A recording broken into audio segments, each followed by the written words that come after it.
अब हम भक्ति करते हैं जब हमें प्रेरणा होती है कि मानुष जन्म दुर्लभ है, मिले न बारंबार, जैसे तरवर से पत्ता टूट गिरे भाई फिर न लगता डार।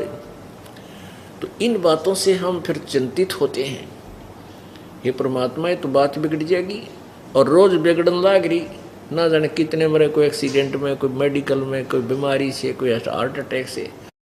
और ये तो परमात्मा हमें बताते हैं कि साथी हमारे चले गए और हम भी चालनहार, ये तो कोई कागज में बाकी रह रही, तात लाग रही वार। अब वो कागज पूरा आपका भी होगा, क्योंकि भगवान राम और कृष्ण कैसे मर गए यहाँ पर, वो भी चले गए कागज पूरे होते ही। तो अपनी क्या औकात है कि हम यहीं पड़े रहेंगे, चाहे कितने जतन बना ले। परमात्मा कहते हैं कबीरा ये तन जावेगा, कबीर आए हैं सो जाएंगे, ये राजा रंग फकीर, एक तो सिंहासन चढ़ कर जाए, एक बंधे जात जीर। जाना तो पड़ेगा सबको, लेकिन जाने में भी अंतर है। एक तो अपराधी की तरह बांध के यम के दूत ले जाएंगे जो भक्ति सत नहीं करते, आन उपासना भी करते हैं या बिल्कुल नहीं करते, और एक जो भक्ति करते हैं उनको परमेश्वर अपने विमान में बिठाकर सत्कार के साथ, आदर के साथ लेकर जाएगा। फिर क्या बताते हैं कि कबीरा ये तन जावेगा, कबीरा ये तन जाएगा, सके तो ठाहर ला, एक सेवा कर सतगुरु की, परम संत की, और गोविंद के गुण गा, कि शरीर तो तेरा एक दिन समाप्त होगा। और जैसे आपका जीवन मान ले 50 वर्ष है, 50 वर्ष प्रारब्ध है, तो 50 वर्ष में आपकी मृत्यु होएगी। लेकिन यदि आप पूर्ण परमात्मा कबीर परमेश्वर की शरण में और तत्वदर्शी संत यानी परम संत के द्वारा उपदेश प्राप्त करके लगे हुए हो, फिर आपकी आयु एक्सटेंड हो जाएगी,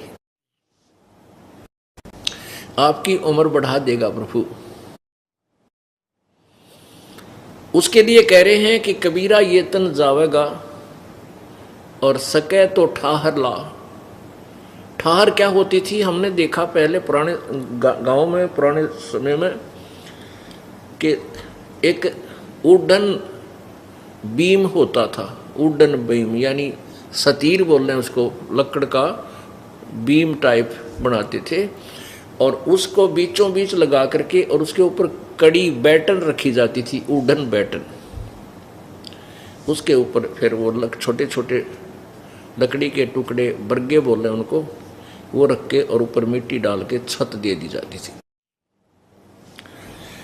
तो कई बार क्या होता था कि वो सतीर, वुडन बीम, उसमें वो क्रैक हो जाता था और बैंड होकर के टूटने को हो जाता था कि अब ये वो टूट गया तो सारी छत नीचा हुआ, बैटन भी नीचा हुआ, कड़ी भी गिरे और पूरा काम बिगड़ जाए। तो उसके क्या करते थे, उसके नीचे एक और फट्टा सा डाल के मोटा लकड़ का, और उसके उस सतीर के नीचे यानी वुडन बीम के नीचे एक मोटी सी बल्ली टाइप का एक सपोर्ट दे देते थे।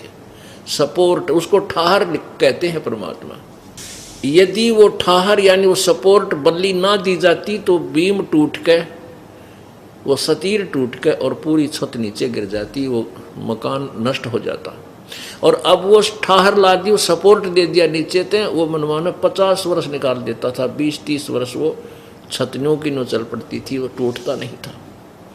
तो इसी प्रकार परमात्मा कहते हैं ये तेरा शरीर जाएगा, जितना प्रारंभ है उस तुरंत उसके बाद समाप्त हो जाएगा। चाहे तेरी लड़की का ब्याह रह रहा हो तो जी नहीं सकता आगे।